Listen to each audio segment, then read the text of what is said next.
तर संतांच्या विचाराशिवाय दुसरा पर्याय नाही हे आपल्या आता हळूहळू लक्षात यायला लागलं असेल. ज्ञानोबा मनाची भाषा बोलतात.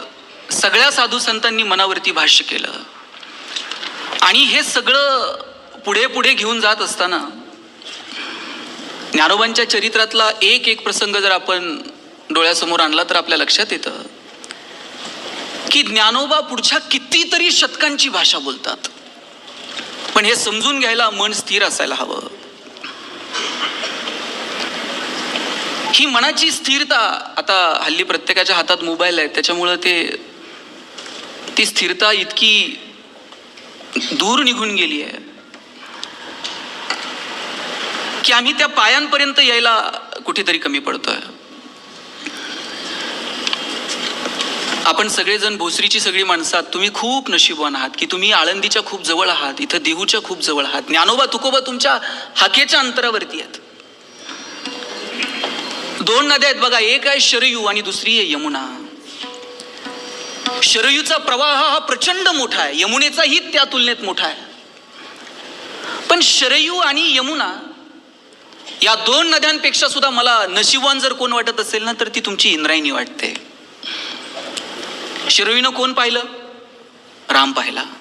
यमुनेनं कोण पाहिलं? कृष्ण पाहिला. शरयू आणि यमुनेचा प्रवाह मोठा आहे, त्यांना राम आणि कृष्ण पाहायला मिळाले. इंद्रायणीचा प्रवास किती हो, इथं लोणावळ्याजवळ एका डोंगरात उगम पावते आणि पुढं निरेजवळ जाऊन भीमेला मिळते. एवढासा प्रवास आहे. पण एवढ्याशा प्रवासामध्ये तिनं दोन महान संत पाहिले.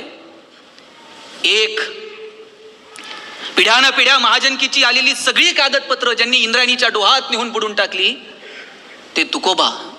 आणि दोन, जो जे वांछील तो तेला हो प्राणी जात असं म्हणणारे ज्ञानोबा. कोणी म्हणेल ज्ञानोबा असे तुकोबा असे. ज्ञानोबा आणि तुकोबांमध्ये काय फरक आहे माहिती आहे का? ज्ञानोबा आणि तुकोबांमध्ये किंचितचा फरक आहे महाराज. ज्ञानोबांनी असं कानात सांगितलं बाबा असं नाही, असं वागा. आणि तुकोबांनी असं कानाखाली लावून सांगितलं असं वागावं लागतंय. एवढाच काय तो फरक आहे ज्ञानोबा आणि तुकोबांमध्ये, दुसरा फरक नाही. आणि सगळ्या साधू संतांचा विचार एकच आहे की तुम्ही चित्त स्थिर करा, तुमचं मन स्थिर होऊ दे. पण दुर्दैवानं आमचं मन स्थिर होऊ शकत नाही. बरं, ज्ञानोबा या अभंगामध्ये मन स्थिर करा सांगतात, पण कुठं स्थिर करावं हे पण सांगावं लागेल. त्यांनी सांगितलं की परमेश्वराच्या चरणाजवळ तुमचं मन स्थिर होऊ दे. आमचं स्थिर होतं पण कुठं होईल हे सांगता येत नाही.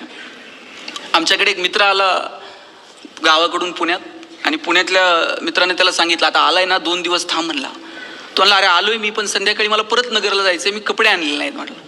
त्यांना कपड्याचं काय घेऊन बसला म्हटलं, काल नवीन ड्रेस आणलाय, आज तो ड्रेस घाल, 2-3 मित्रांना भेटून येऊ. हे नाही म्हणता म्हणता यानं त्याला ड्रेस घालायला लावला. नवा कोरा ड्रेस त्या गावाकडच्या पोरानं घातल्यावरती असलं देखणं दिसायला लागलं. याला वाटलं उगच दिला. बरं, हे पहिल्या मित्राकडे घेऊन गेला आणि पहिल्या मित्राकडे घेऊन गेल्यानंतर हे एकटंच रुबाबात दिसायचं नवीन ड्रेस. त्यानं विचारलं हे कोण? त्यानं सांगितलं हे नगरहून आलेत, फार सज्जन माणूस आहे, फार कष्टाळू माणूस आहे आणि हा ड्रेस मी घेतलाय म्हणले. त्याला सांगायची गरज आहे का? हे बाहेर तनतन करत आलं, म्हणलं हे कपडे आणि तू, मी असं नगरला जाईन म्हणलं इष्टी धरून. हे पाहुण्याला सांगायची गरज आहे का कपडे मी घेतलेत, मी येत होतो का? तो म्हणला आता परत कोणत्याच पाहुण्याला सांगणार नाही कपडे मी घेतलेत. हे दुसऱ्याकडे घेऊन गेलं. दुसऱ्यानं देखना राजबिंडा पोरगा बघितला, म्हणला हे कोण? म्हणलं हे नगरून आलेत, एकदम सज्जन, एकदम कष्टाळू, आणि हो कपड्याविषयी तर मी अजिबात बोलणार नाही म्हणलं. ते बाहेर आला. बाहेर आल्यावर म्हणला मी आता थांबतच, शपथ घेऊन सांगतो म्हणला परत कपड्यावर बोलणार नाही. तिसऱ्या ठिकाणी घेऊन गेला. तिसऱ्या ठिकाणी पोरगा देखना बघितला, म्हटले हे कोण? यानं परत पहिला पाढा सुरू केला. म्हणलं हे नगरून आले आहेत, एकदम सज्जन आहेत, एकदम कष्टाळू आहेत आणि कपड्याविषयी न बोलण्याची मी शपथ घेतली म्हणला. कुठं मन अडकतो आपलं? नको त्या ठिकाणी मन अडकलं ना त्याचे परिणाम काय होतात हे आजपर्यंत आपण सगळ्यांनी पाहत आलोय.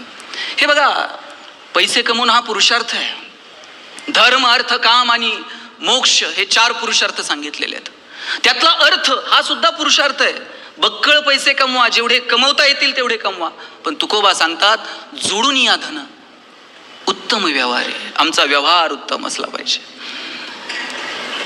आणि या सगळ्या गोष्टींच्या पाठीमागं धावत असताना आमच्या आनंदाच्या जागा कुठे आहेत, आमच्या मनाला स्थिर करणाऱ्या जागा कोणत्या आहेत, मला वाटतं त्या सुद्धा ओळखता आल्या पाहिजेत. आणि म्हणून या सगळ्या साधू संतांचा अट्टहास जर काय असेल ना, तर तो तुमच्या चित्ताच्या संदर्भानं, तुमच्या मनाच्या संदर्भानं साधू संत बोलतायत. आणि साधू संत फक्त बोलत नाहीत. तुकाराम महाराज म्हणतात, आम्ही वैकुंठवासी आलो याच कारणासी, बोलले जे ऋषी साच भावे वर्तावया. आम्ही फक्त गप्पा मारायला आलेलो नाहीत, आम्ही फक्त भाषण करायला आलेलो नाहीयेत.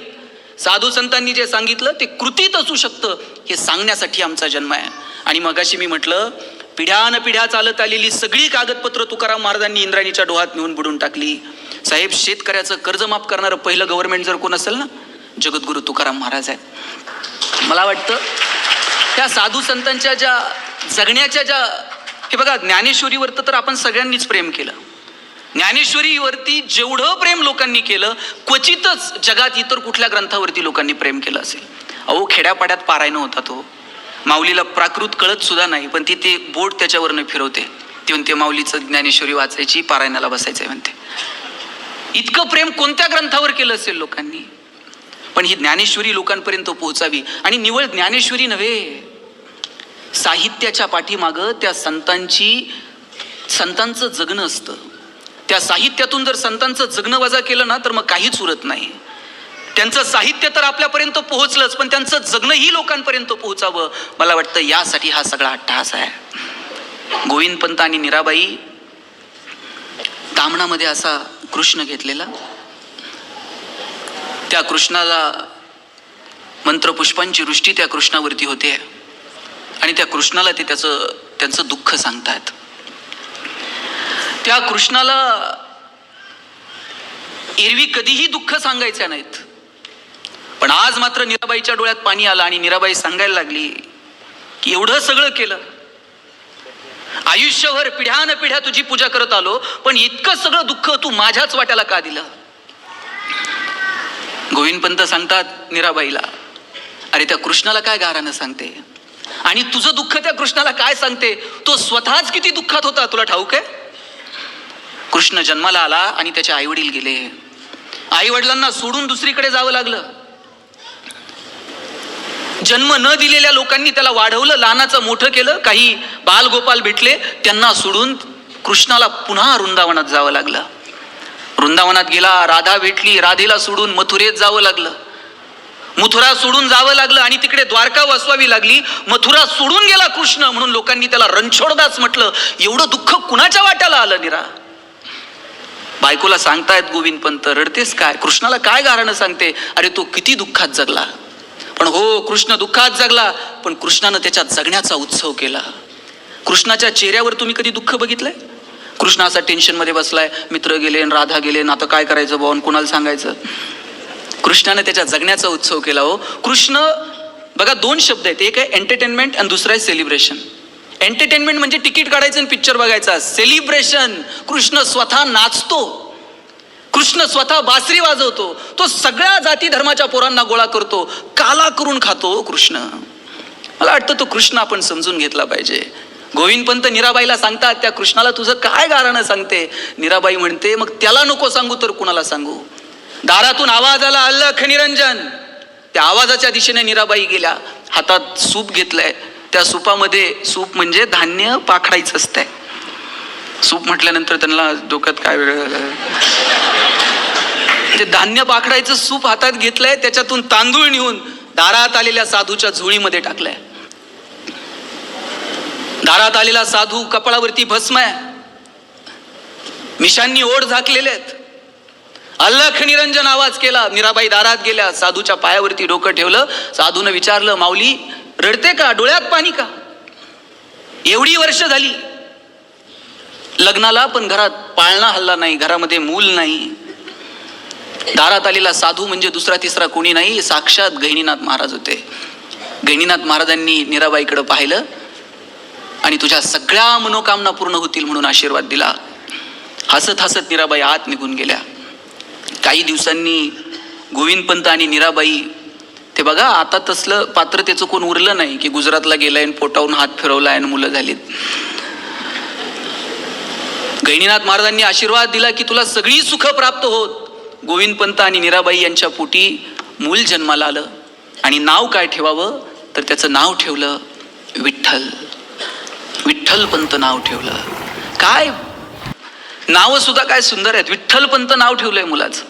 आणि मग या विठ्ठलपंतांनी शिकलं पाहिजे, शिक्षण घेतलं पाहिजे, याच्यासाठी त्यांची सगळी धडपड सुरू झाली. बघा, साधू संतांना दुःख सहन करावं लागलं असेल, पण याच साधू संतांच्या दुःखामध्ये धावून जर कोण गेलं असेल तर साक्षात परमेश्वर धावून गेलेलं आपल्याला पाहायला मिळतं. अहो, जनाबाई जात्यावर दळायला बसली तर पांडुरंग जायचं, आणि जनाबाई जात्यावरती दळायला बसली, जनाबाईच्या माग माग पांडुरंग सुद्धा म्हणायचा, ये रे बा विठ्ठल. अरे जनाबाई म्हणायची, बाबा तूच तुझं नाव घेतोयस. जनाबाईला दळ लागता लागता विसरून जायचा की मी विठ्ठल आहे, मी पांडुरंग आहे. एवढं प्रेम केलं भगवंतानं त्याच्या भक्तांवरती. प्रल्हादासाठी धावून जावं लागलं. किती प्रेम केलं. मला वाटतं भक्तांनी जेवढं प्रेम केलं ना तेवढं भगवंतानं सुद्धा केलंय, ते आपण समजून घेतलं पाहिजे. एकदा देवानं भक्तांची यादी करायची ठरवली होती, आणि मग भक्तांची यादी करताना पहिली यादी जाहीर केली. जशी कर्जमाफीची यादी जाहीर होती, पहिली यादी जाहीर केली. पहिल्या यादीमध्ये ज्ञानोबा नाहीत, तुकोबा नाहीत, कुणी म्हणून नाही. आणि मग ज्ञानोबा नाहीत, तुकोबा नाहीत म्हटले, मग ही यादी कुणाची आहे? नामदेवरायांनी थेट देवाला फोन लावला. म्हटले, काय यादी जाहीर केली ना आमची नावं यादीत नाहीत. देवानं सांगितलं, थांबा, पुढची यादी येणार आहे. दुसरी यादी जाहीर झाली, त्यातही यांची नावं नाहीत. नामदेवराय म्हटले, देवा, पहिल्या यादीत आमची नावं नाहीत, दुसऱ्या यादीत आमची नावं नाहीत. आमची नावं काय वगळली की काय म्हणला मतदार यादीत? काय म्हणले, तिसरी यादी लागणार आहे. आणि तिसरी यादी लागली आणि पहिलंच नाव ज्ञानोबांचं आलं. ज्ञानोबा, तुकोबा सगळ्यांची नावं तिसऱ्या यादीत आली. आणि मग देवाला विचारलं नामदेवरायांनी, देवा, पहिल्या यादीत नाही, दुसऱ्या यादीत नाही, तिसऱ्या यादीत आमची नावं का?